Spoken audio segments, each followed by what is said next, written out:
नमस्कार, मेरा नाम एडवोकेट जितेंद्र अत्री है और मैं फिर से स्वागत करता हूं आपका अपने इस चैनल के अंदर। आज हम बात कर रहे हैं डीआरटी के बारे में। डीआरटी यानी कि डेब्ट रिकवरी ट्रिब्यूनल, जिसका गठन 1993 के अंदर हुआ था। अब हम बात करते हैं डीआरटी क्या है और क्यों आप सबके लिए हमारे लिए जानना जरूरी है।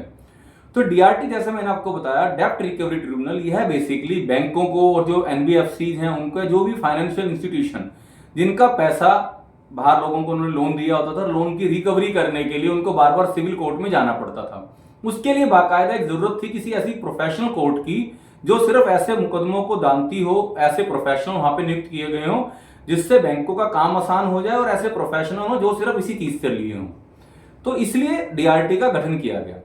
डीआरटी का क्या इंपॉर्टेंस है आज हम बात करते हैं, और किस किस के लिए डीआरटी जरूरी है और किन केसों पे ये आगे इंप्लीमेंट होती है। बैंक या कोई भी फाइनेंशियल इंस्टीट्यूशन, अगर उन्होंने अपने किसी व्यक्ति को लोन दिया है, किसी कंपनी को लोन दिया है और वो एनपीए हो जाता है और लोन को वह नहीं चुका पाता, तो बैंक डीआरटी के जरिए उनसे अपना लोन वसूल करता है। अगर वो लोन नहीं पे करते तो उनकी प्रॉपर्टी पर कब्जा करता है, और जो वहां पे डीआरटी के अंदर ऑफिसर होते हैं, रिकवरी ऑफिसर, वह उस प्रक्रिया को आगे स्टार्ट करते हैं। और प्रक्रिया को स्टार्ट करने के बाद प्रॉपर्टी पे कब्जा लेना, बैंकों का पैसा दिलवाना और उस फिर प्रॉपर्टी को ऑक्शन करना, यह डीआरटी का काम है। डीआरटी की इंपॉर्टेंस इतनी ज्यादा है कि उसके अंदर ऐसे बैंक और फाइनेंशियल इंस्टीट्यूशन जाते हैं अपना पैसा रिकवर करने के लिए। तो ऐसे ही एक बोरोवर भी जा सकता है कि जिसने अगर बैंक से लोन लिया और उसको लगता है कि बैंकर उसके साथ कुछ गलत कर रहे हैं, तो वह भी उनके खिलाफ वहां पे जा सकता है, जिसको वहां से पूरा न्याय मिलता है। इसके अलावा वो केस जिसके अंदर बैंक और बिल्डर और बोरोवर के बीच का झगड़ा है, इसका झगड़ा और अभी तक कोई चीजें सुलझ नहीं रही, कई उधर से बैंकों ने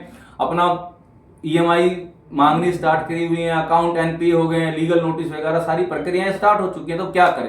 तो वह व्यक्ति भी डीआरटी के अंदर जा सकता है। तो डीआरटी का जो सा प्रोसेस है वो बड़ा ही सिंपल है, इतना जटिल नहीं है जैसे कि सिविल कोर्ट का, इतना लेंथी नहीं है जैसे कि सिविल कोर्ट का।